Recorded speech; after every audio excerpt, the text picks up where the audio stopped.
Good morning, my cuties. Happy Friday. Today is Friday, April 24th. Shortcut date is 4/24/20. I'm going to make today's video quite short, and the reason why is because, as you know, I've been up north in Petoskey, Michigan, but I am driving back to Ann Arbor today, so I have to pack up and hit the road. But I didn't want to wait until I got home to record you something because that would just make me anxious and it could possibly be too late. So all I'm going to do for today is conduct your spelling test and read Tales of Despero, and that's going to be it for today's video.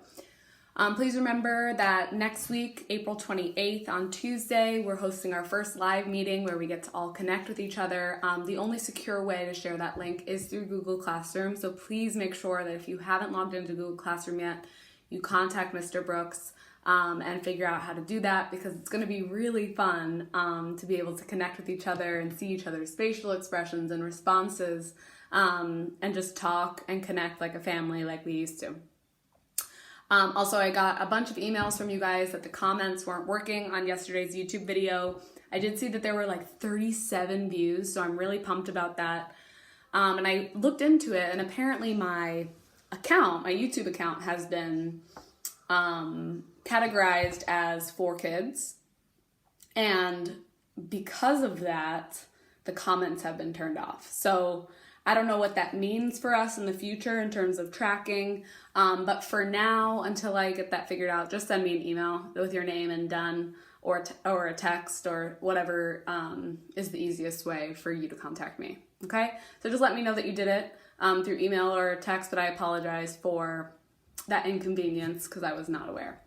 If you don't already, please make sure that you pause the video, get a pencil and a piece of paper to do your spelling test. As always, I'm going to go through it at somewhat of a urgent pace, just because I know I don't want to drag it on too long for those people who studied it backwards and forwards and are able to write it down quickly. So if you need to hear the word, pause the video and take it at your own pace. Totally fine. Do what you need to be successful.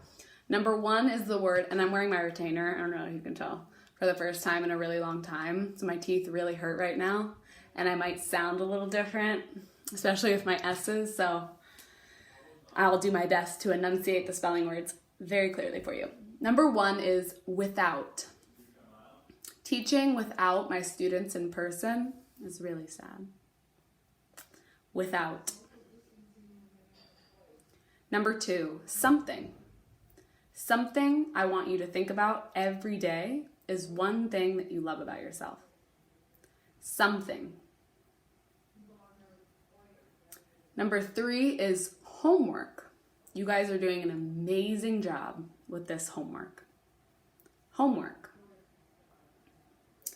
Number four, far away. Although we might be far away, our love and energy is still connected. Far away. Number five is daylight. The daylight, and each day is lasting longer and longer.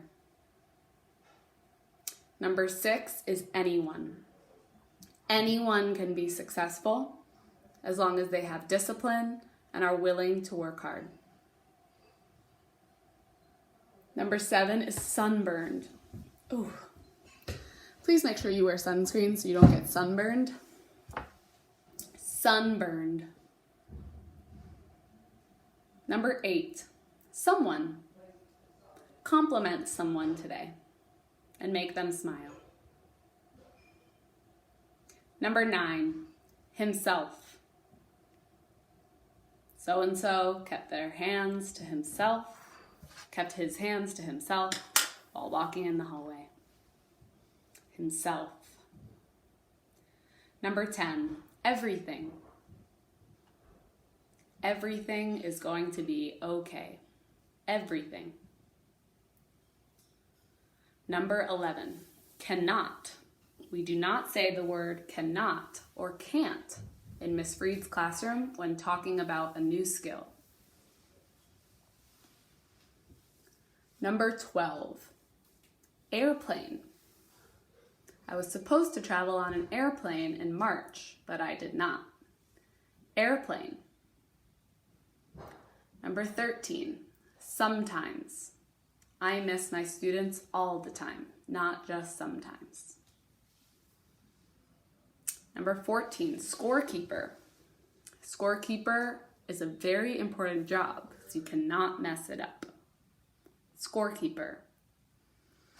And number 15, grandmother. I make sure to call my grandmother every single day. Grandmother. Awesome. That's your spelling test. Feel free to rewind and just take the whole thing from beginning to end, or you can go through it again and pause if you need extra time. Do whatever you need in order to feel confident. If you did well, send me your score just so I can see it. It's awesome. Get comfy. We're going to read Tales of Despero and then send you off for a wonderful weekend. Let's see. Oh, so he was going through the kitchen. Despero was. The cook was cooking soup, and she heard something and said, "Who's there?"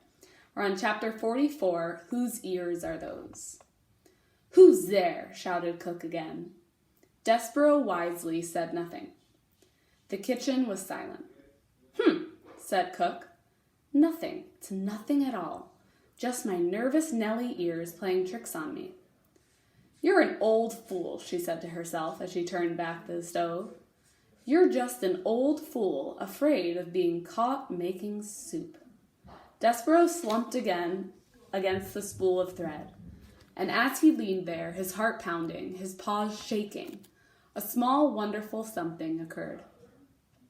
A midnight breeze entered the kitchen and danced over the stove, and picked up the scent of the soup, and then swirled across the floor, and delivered the smell right directly to the mouse's nose.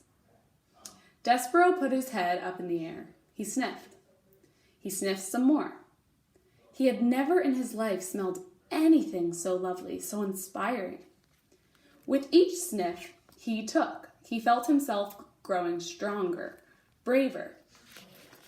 Cook leaned in close to the kettle and put the spoon in and took the spoon out and blew upon the spoon. Oh, one of our words for the week. And then brought it to her lips and sipped and swallowed. She said. She took another sip. "Missing something," she said. "More salt, maybe?" She put the spoon down and took up an enormous salt shaker and sprinkled salt into the kettle.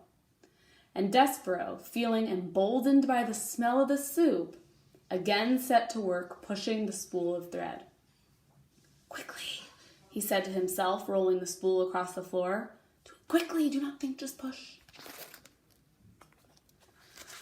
Cook whirled the salt shaker in her hand and shouted, "Who goes there?" Despero stopped pushing. He hid behind the spool of thread as Cook took the candle from the stove and held it up high. She said. The candlelight came closer and closer. "What's this?" The light came to rest directly on Despero's big ears, sticking up from behind the spool of thread. Said Cook. "Whose ears are those?" Oh no.